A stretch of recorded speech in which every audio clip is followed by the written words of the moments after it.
Jamaica shocking World Cup revelation. Past player, past coach think Jamaica team lock. The dream.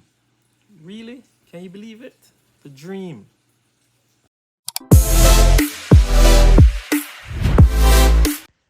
This episode is sponsored by J&J Garage. Top quality, cheap prices. J&J Garage, we do excellent brakes and clutch repair.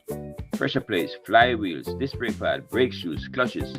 Any job you have, cars, vans, jeeps, buses, trucks, and tractors. Just call J&J Garage, 1-876-408-3836, 887-7504 for all your pickup and delivery service throughout the 14 parishes in Jamaica. 1-876-408-3836. J&J Garage, giving the people what they want. Top quality and cheap prices. We give up to 2 years warranty on reline disc brake pads. No one come close, no one. Top quality, cheap prices. Thank you. Have a good day from J&J Garage. All right, so welcome to another SportGlobe podcast here today, and we have some very important persons here to discuss to discuss Jamaica's football and where do we see it and how do we see it over the last couple of games that we're playing to qualify for the World Cup next year, which is a big year, and I really think that we should be able to qualify from here. There's nothing, we are leaders in the Caribbean. Among the teams that we're playing against right now, we rank above all of the teams that we're playing, and I think Curaçao is the only team that is close to us in terms of the Caribbean rankings and the group that we are in right now in terms of that. So I'm not so sure what is wrong. So I brought all of you guys together to tell me what is it that we're not seeing, what is it that we're not doing. How can we do something a little bit different? I know tomorrow is the game up against Trinidad. Trinidad won their game against Bermuda convincingly, of course. And Jamaica lost their last game to Curaçao 2-0. I'd gone back and looked at a couple of games, the last 5 games up against Curaçao. And when I look at it, so let me just welcome you all, though, to tell the people all who I'm talking to right now. So I've Vin Blaine. Vin Blaine has been a master coach out there with Harborview for many, many years, and he had been with the Jamaica National Program, Vin, the female program, for quite a while, and I've been in coaching, and of course, he runs a program as well, an online program, Vin. Yeah. Mm-hmm. Yeah, and so very much one of our top coaches in Jamaica where football is concerned.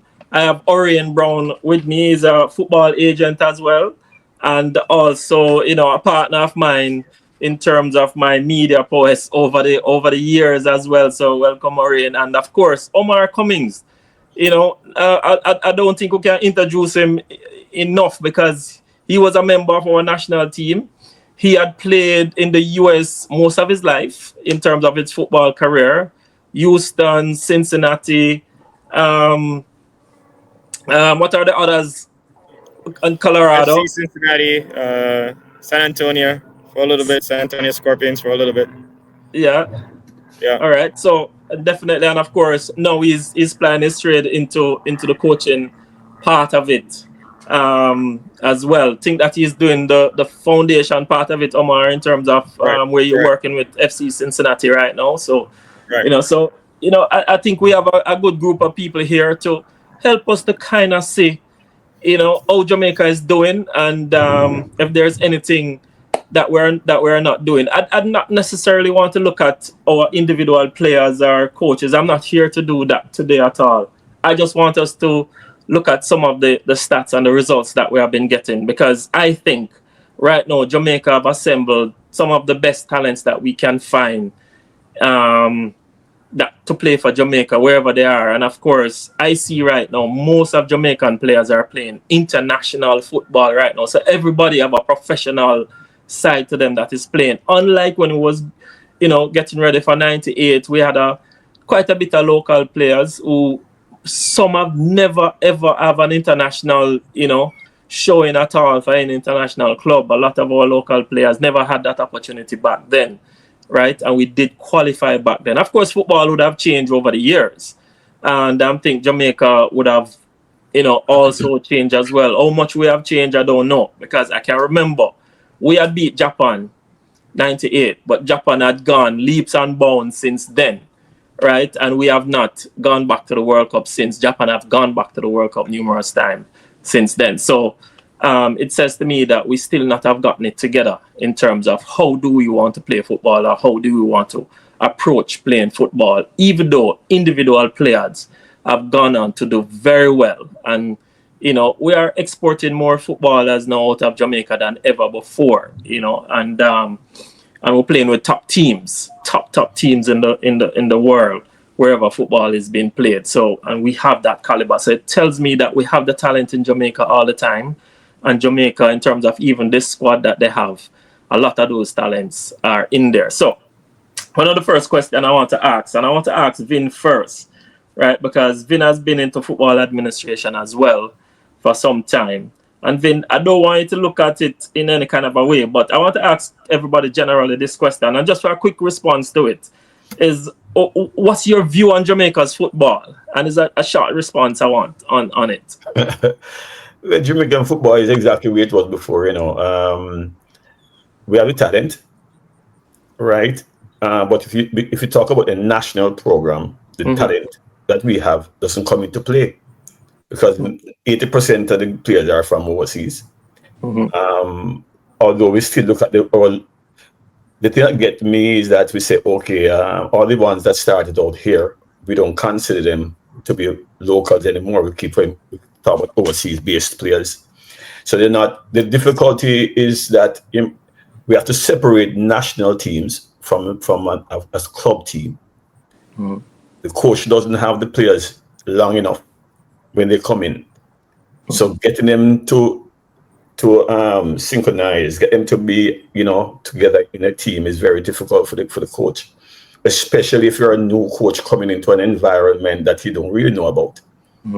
So I think the people around him that's guiding him has a big role in team selection. And I can't get into team selection because I'm not around the team in training. A lot of times the coach goes off training, what they do in training and who they have available to them. So it's no different. It's no different than back when, it's the same type of approach, but I can't say much about the selection. To me, some part of the selection looks poor, but that's my opinion there. Yeah. All right, Orion.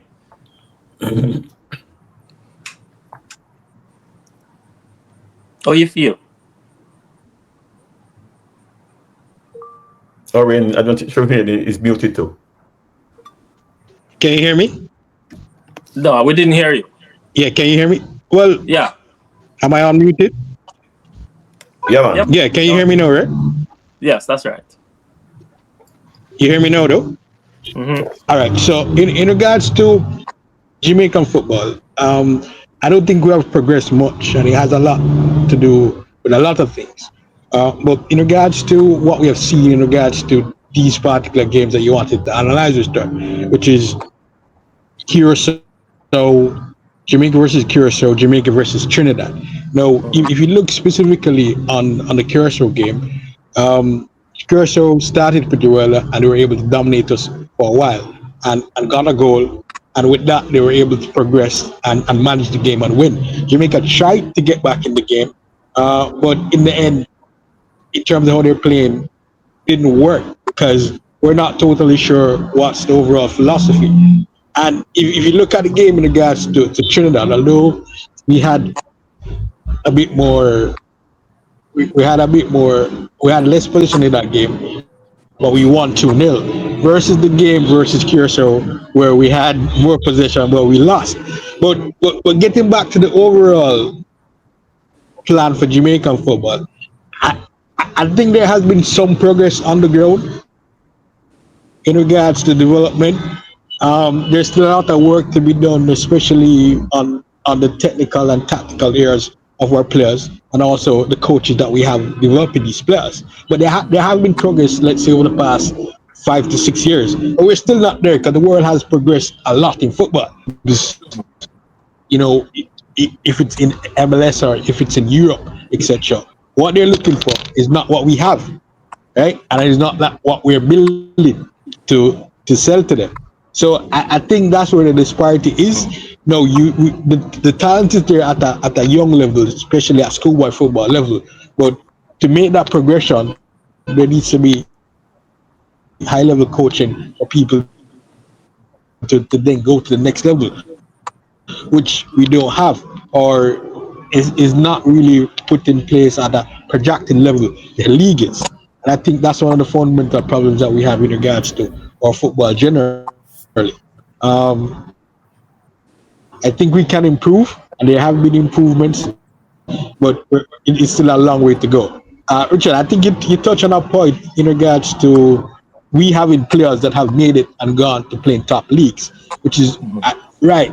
But I don't think we're producing mass players, and also when you look at it in regards to the football, there are a lot more leagues across the world now. There are a lot more professional leagues. There are a lot more structured leagues across the world. So although we have more players going to play overseas, right? You do have a lot more leagues, and if we had progressed, so that's my point. All right, Omar, what do you think about our football? You know, at this I don't know time? if you got me, but that's my point. Yeah, I got you, man. I got you. Omar, what do you think about Jamaica's football at this time? Yeah, hello. Thanks for having me.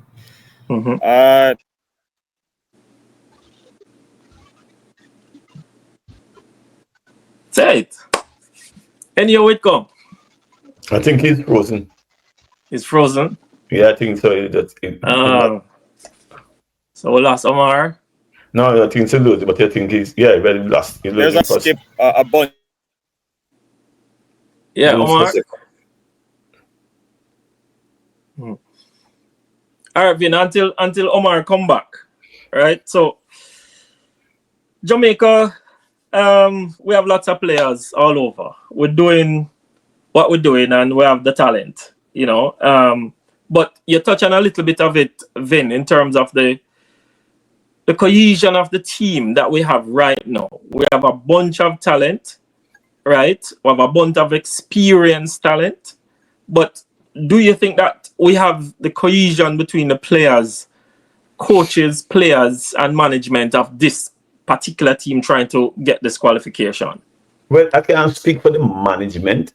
But I can, as a coach, I can tell you at the national level, it's difficult for coaches when they get the players, especially McLaren, who has not worked with these guys, some of these guys before.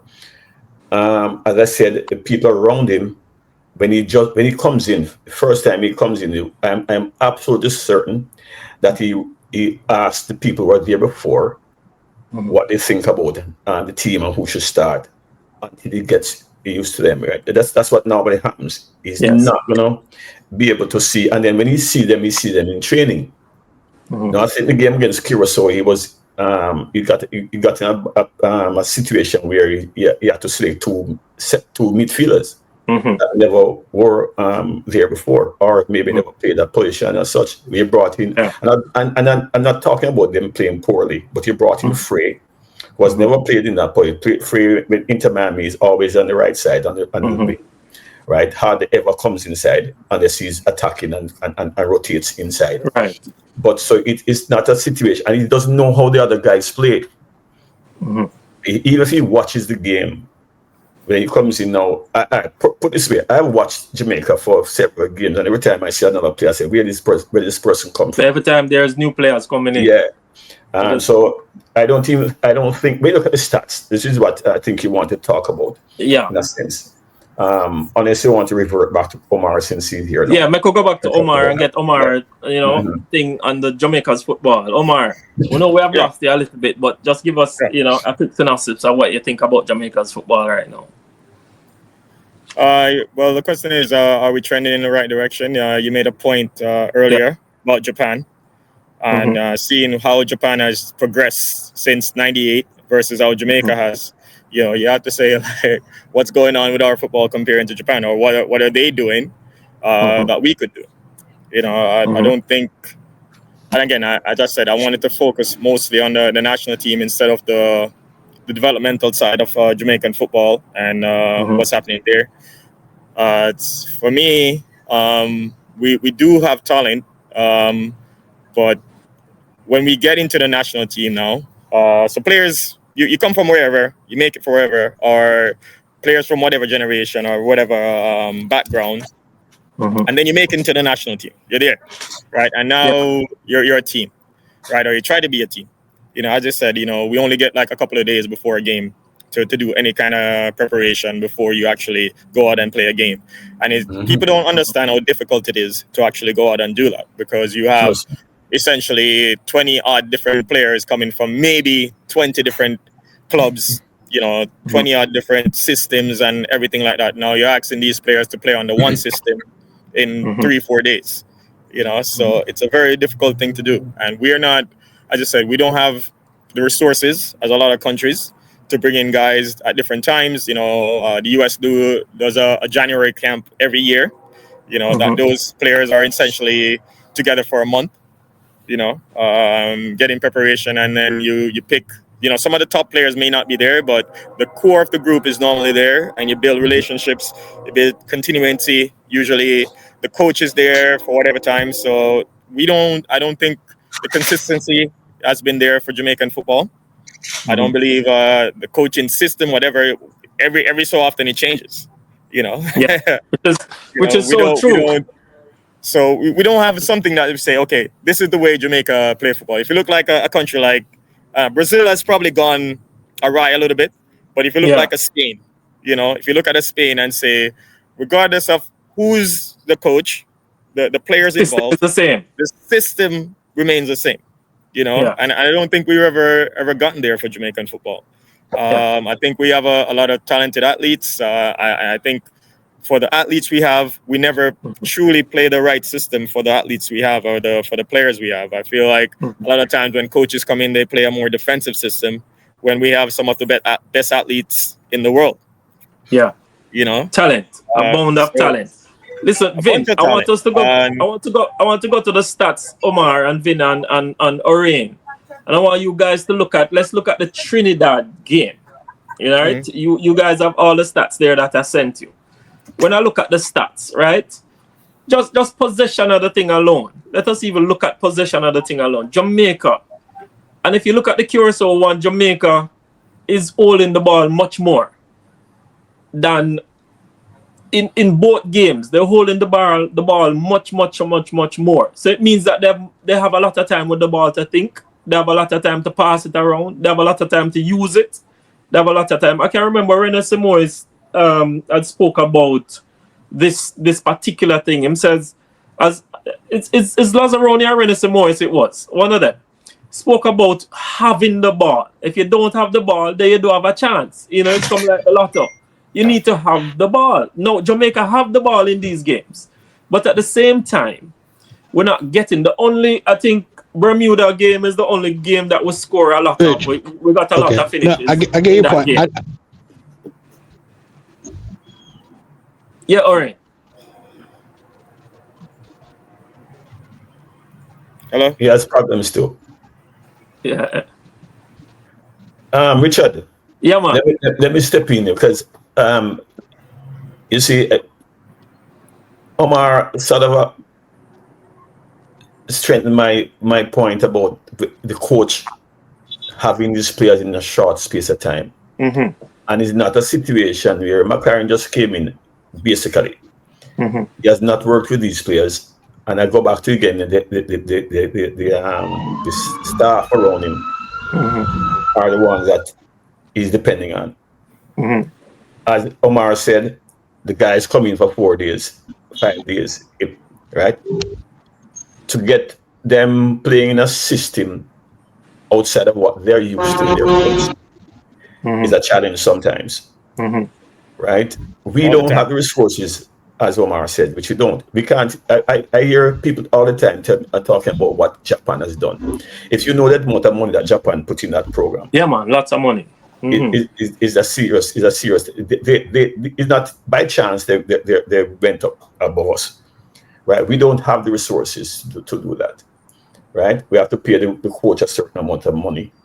The players want first class travel, which is, if you look at first class travel, from my experience, is over $1 million Jamaican dollars to bring in a player. And you're talking about several players who want the same, accommodation. They want this kind of accommodation. It's very expensive.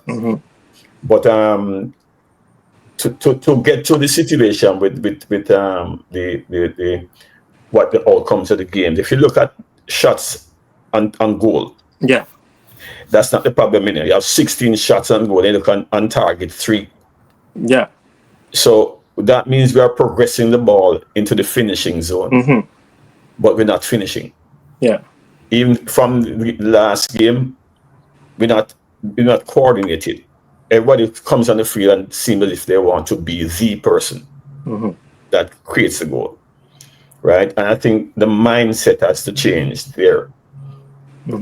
We did get some chances. We get some look in then. Put that way. But when you look at shots on goal, I would say it's chances. Let me look at the I would say it's chances. I think it's looking. Yes. In the Curaçao game, let's look at that for instance. Look at it. You have 18 total shots. And the goalkeeper had to make 6 saves. And that is not mean that you have to dive on anything. Sometimes the ball goes straight to them. So it was, you weren't testing the goalkeeper at all. Right. So I think that's the area. Because the stats.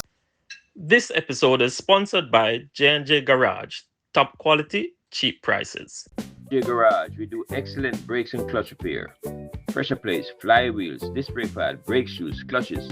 Any job you have, cars, vans, jeeps, buses, trucks, and tractors. Just call J&J Garage, 1-876-408-3836, 887-7504 for all your pickup and delivery service throughout the 14 parishes in Jamaica. 1-876-408-3836. J&J Garage, giving the people what they want. Top quality and cheap prices. We give up to 2 years warranty on reline disc brake pads. No one come close, no one. Top quality, cheap prices. Thank you. Have a good day from J&J Garage.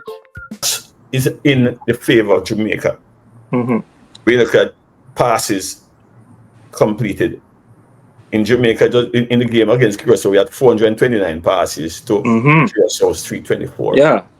But a lot of them passes, people don't understand this, and Omar knows this too, that a lot of those passes maybe in the defensive third, just keeping the ball, and not advancing the ball. So that's counted as passes.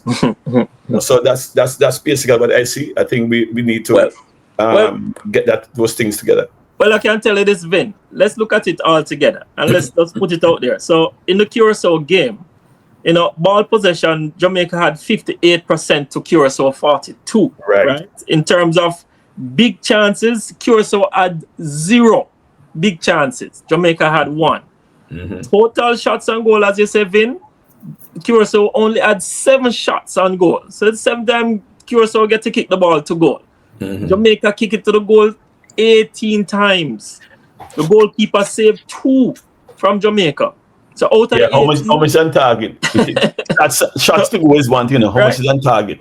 Curaçao gets 6. So Jamaica had 4 corners, which these are opportunities, Corners are opportunities, right? That you can capitalize on. Curaçao had 0.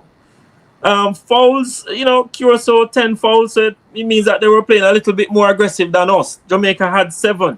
So not necessarily, not necessarily. Some of those fouls could be tactical fouls.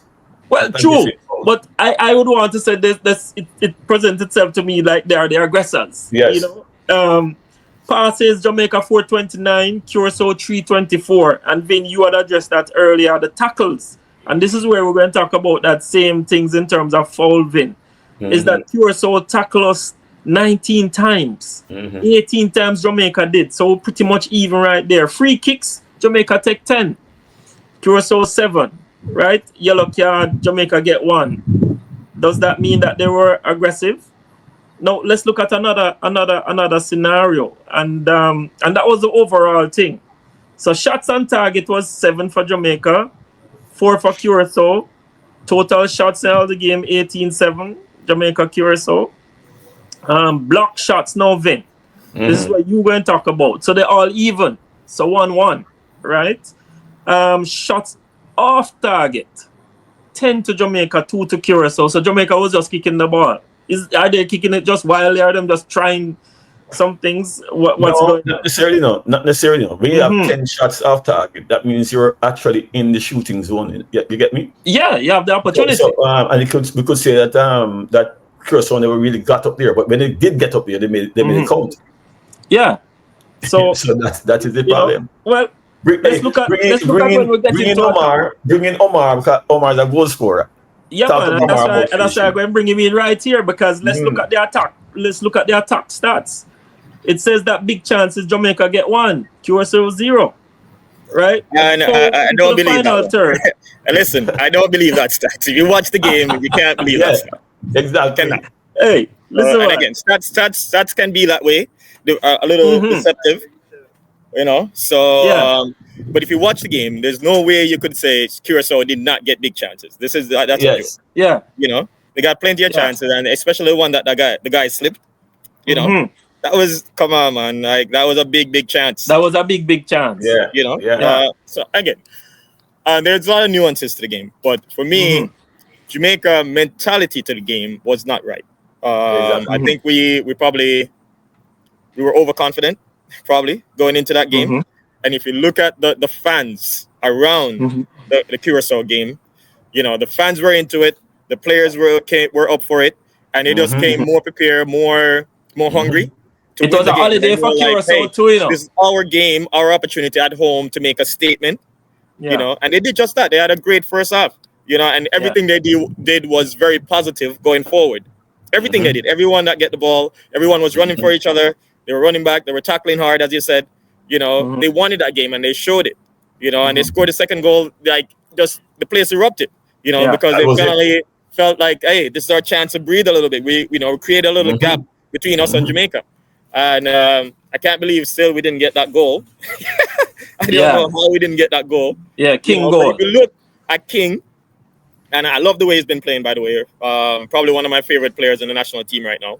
Yeah. You know, and the drive that he made and getting all the way up into the 18 to try and make something happen, you know, but too little too late, if you would say that, you know. But if we were showing that kind of tenacity from start earlier in the game, you know, and games kind of be like that. But I think if our mentality for the game was not right, you know, we didn't go into that game. Let me ask you all something. Is it that we don't recognize that Curaçao plays Dutch football? Maybe. I think Caribbean players will know that. You know, every player that play in Jamaica would know that. You know, how many of the European players would know that? I don't know. I don't because most of the Curaçao players play in Holland.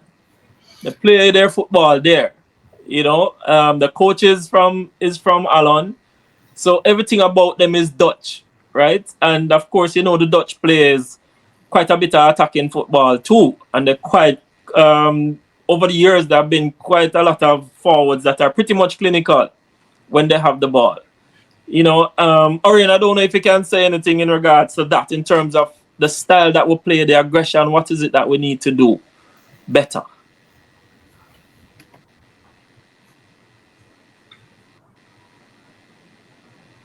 Orion is a little delayed.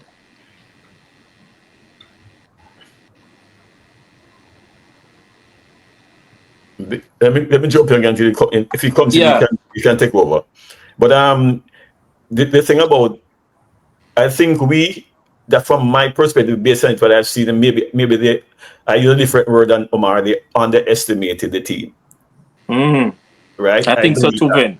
But it shouldn't be. Remember years ago when Tapa was in charge of the program, we came up against Curaçao and they gave us a hard time. Yeah.